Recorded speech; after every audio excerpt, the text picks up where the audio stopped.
El perro estaba dormido. Vaca estaba dormida. Oveja estaba dormida. Cerdito estaba dormido. Y todos los cerditos también. Ronquido. Oveja se despertó.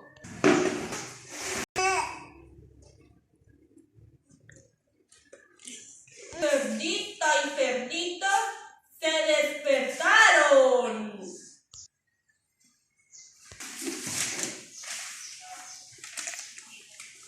Ronquido. Era tan ruidoso que nadie podía dormir. Ni gato, ni vaca, ni oveja, ni cerditos y todos los cerditos.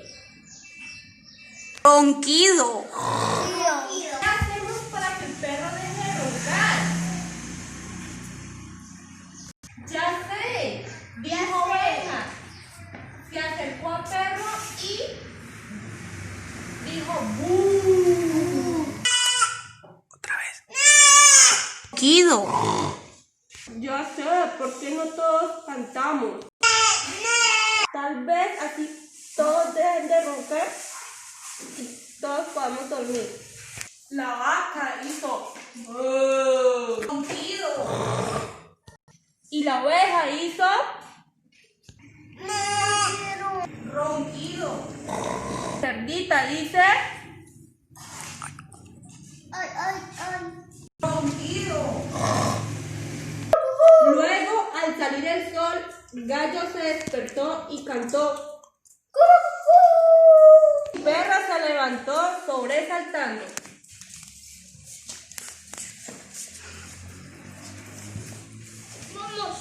Se fue corriendo por el camino después de un sueño tranquilo y reparador. Oveja y cerdita y los cerditos estaban tan cansados que se quedaron dormidos.